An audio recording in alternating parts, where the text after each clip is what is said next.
आज की कहानी का शीर्षक है दृढ़ निश्चयी भक्त पंडित। कृष्णनगर के पास एक गांव में एक ब्राह्मण रहते थे। वे पुरोहिती का काम करते थे। एक दिन यजमान के यहाँ से पूजा कराकर घर लौटते समय उन्होंने रास्ते में देखा कि एक मालिन साग वाली एक ओर बैठी साग बेच रही। भीड़ लगी है, कोई साग तुलवा रहा है तो कोई मोल कर रहा है। पंडित जी रोज उसी रास्ते जाते और साग वाली को भी वहीं दे। एक दिन की बात है, किसी जान पहचान के आदमी को साग खरीदते देखकर वे भी वहीं खड़े हो गए। उन्होंने देखा साग वाली के पास एक पत्थर का बाट, उसी से वह 5 सेर वाले को 5 सेर और 1 सेर वाले को 1 सेर साग तौल रही। एक ही बाट सब तौलों में समान काम देता है। पंडित जी को बड़ा आश्चर्य। उन्होंने साग वाली से पूछा, तुम इस एक ही पत्थर के बाट से कैसे सबको तौल देती हो? क्या सबका वजन ठीक उतरता है? पंडित जी के परिचित व्यक्ति ने कहा, हाँ पंडित जी, यह बड़े अचरज की बात है। हम लोगों ने कई बार इससे लिए हुए साग को दूसरी जगह तौल कर आजमाया है, पूरा वजन सही उतरा। पंडित जी ने कुछ रुककर साग वाली से कहा, बेटी यह पत्थर मुझे दोगी? साग वाली बोली, नहीं बाबाजी, तुम्हें नहीं दूंगी। मैंने बड़ी कठिनता से इसको पाया। मेरे सेर बटखरे खो जाते थे तो घर जाने पर माँ और बड़े भाई मुझे मारते। 3 वर्ष पहले की बात है, मेरे बटखरे खो गए। मैं घर गई तो बड़े भाई ने मुझे मारा। मैं रोती रोती घाट पर आकर बैठ गई और मन ही मन भगवान को पुकारने लगी। इतने में ही मेरे पैर के पास यह पत्थर आकर लगा। मैंने इसको उठाकर ठाकुर जी से कहा, महाराज मैं तौलना नहीं जानता, आप ऐसी कृपा करें जिससे इसी से सारे तौल हो जाएं। बस तब से मैं इसे रखती हूँ। अब मुझे अलग अलग बटखरों की जरूरत नहीं होती, इसी से सब काम निकल जाता है। बताओ तुम्हें कैसे दे दूं? पंडित जी बोले, मैं तुम्हें बहुत से रुपए दूंगा। साग वाली ने कहा, कितने रुपए दोगे तुम? मुझे वृंदावन का खर्च दे दोगे? सब लोग वृंदावन गए हैं, मैं ही नहीं जा सकी। ब्राह्मण ने पूछा, कितने रुपए में तुम्हारा काम होगा? साग वाली ने कहा, पूरे 300 रुपए चाहिए। ब्राह्मण बोले, अच्छा बेटी यह तो बताओ तुम इस शिला को रखती कहाँ? साग वाली ने कहा, इसी टोकरी में रखती हूँ बाबा जी, और कहाँ रखूंगी। ब्राह्मण घर लौट आए और चुपचाप बैठे थे। ब्राह्मणी ने पति से पूछा, यूं उदास से क्यों बैठे? देर हो गई है इसीलिए क्या? ब्राह्मण ने कहा, आज मेरा मन खराब हो रहा है, मुझे 300 रुपए की जरूरत है। स्त्री ने कहा, इसमें कौन सी बात है, आपने ही तो मेरे गहने बनवाए थे।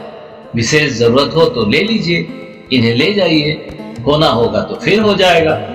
इतना कहकर ब्राह्मणी ने गहने उतार दिए। ब्राह्मण ने गहने बेचकर रुपए इकट्ठे किए और दूसरे दिन सवेरे साग वाली के पास जाकर उसे रुपए गिन दिए और बदले में उस शिला को ले लिया।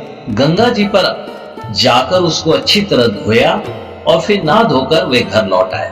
इधर पीछे से एक छोटा सा सुकुमार बालक आकर ब्राह्मणी से कह गया, पंडिताइन जी तुम्हारे घर ठाकुर जी आ रहे हैं, घर को अच्छी तरह झाड़ द्वार कर ठीक करो। सरल हृदय ब्राह्मणी ने घर साफ करके उसमें पूजा की सामग्री सजा दी। ब्राह्मण ने आकर देखा तो उन्हें अचरज हुआ। ब्राह्मणी से पूछने पर उसने छोटे बालक के आकर कह जाने की बात सुनाई।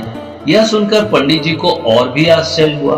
पंडित जी ने शिला को सिंहासन पर पधराकर उसकी पूजा की, फिर उसे ऊपर आले में पधरा दिया। रात को सपने में भगवान ने कहा, तू मुझे जल्दी लौटा, नहीं तो तेरा भला नहीं होगा, सर्वनाश हो जाएगा।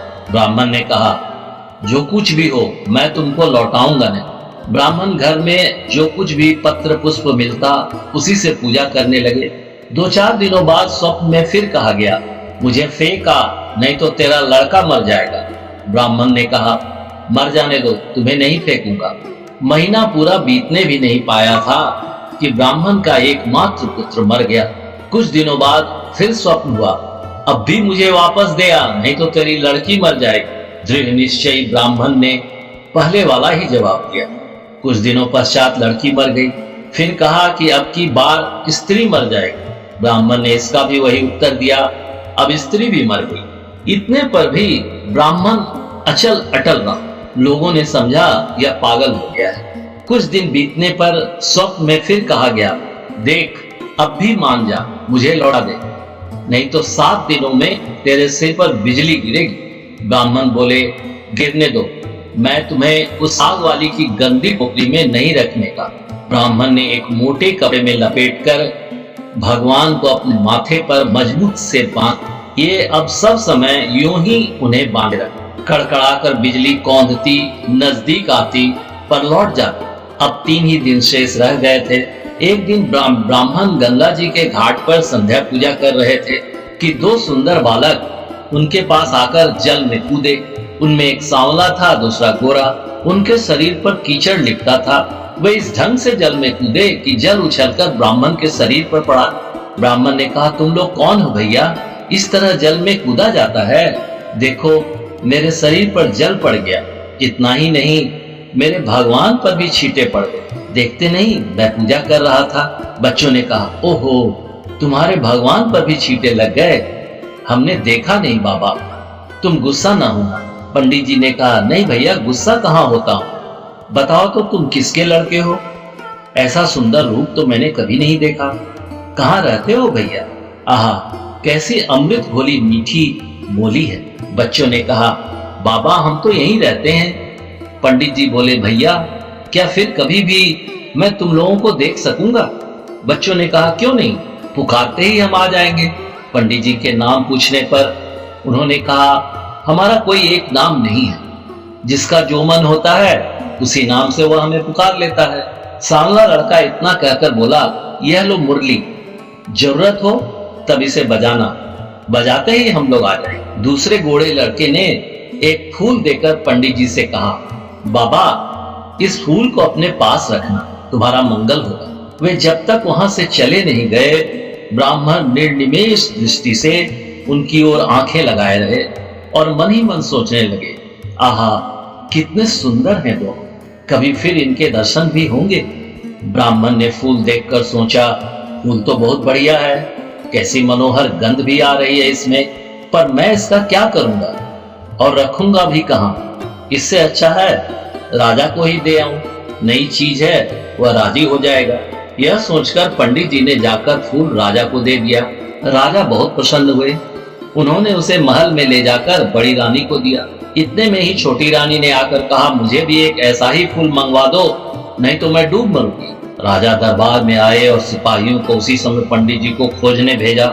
सिपाहियों ने ढूंढते ढूंढते जाकर देखा, ब्राह्मण देवता सिर पर सिला बांधे पेड़ की छाया में बैठे गुनगुना रहे हैं। वे उनको राजा के पास लिवा लाए। राजा ने कहा, महाराज वैसा ही एक फूल और चाहिए। पंडित जी बोले, राजन मेरे पास तो वह एक ही फूल था, पर देखिए चेष्टा करता हूँ। ब्राह्मण उन लड़कों की खोज में निकल पड़े। अकस्मात उन्हें मुरली वाली बात याद आ गई। उन्होंने मुरली बजाई। उसी क्षण गौर श्याम जोड़ी प्रकट हो गई। ब्राह्मण रूप माधुरी के पान में मतवाले हो गए। कुछ देर बाद उन्होंने कहा, भैया वैसा एक फूल और चाहिए। मैंने तुम्हारा दिया हुआ फूल राजा को दिया था, राजा ने वैसा ही एक फूल और मांगा है। गोरे बालक ने कहा, फूल तो हमारे पास नहीं है, परंतु हम तुम्हें एक ऐसी जगह ले जाएंगे जहां वैसे फूलों का बगीचा खिला है, तुम आंखें बंद करो। ब्राह्मण ने आंखें मूंद ली। बच्चे उनका हाथ पकड़कर ना मालूम किस रास्ते से बात की बात में कहां ले गए। एक जगह पहुंचकर ब्राह्मण ने आंखें खोली, देखकर मुग्ध हो गए। बड़ा सुंदर स्थान है, चारों ओर सुंदर सुंदर वृक्ष लता आदि पुष्पों की मधुर गंध से सुशोभित हैं। बगीचे के बीच में एक बड़ा मनोहर महल है। ब्राह्मण ने देखा तो वे बालक गायब थे। वे साहस करके आगे बढ़े। महल के अंदर जाकर देखते हैं, सब ओर से सुसज्जित बड़ा सुरम्य स्थान है। बीच में एक दिव्य रत्नों का सिंहासन है। सिंहासन खाली है। पंडित जी ने उस स्थान को मंदिर समझकर प्रणाम किया।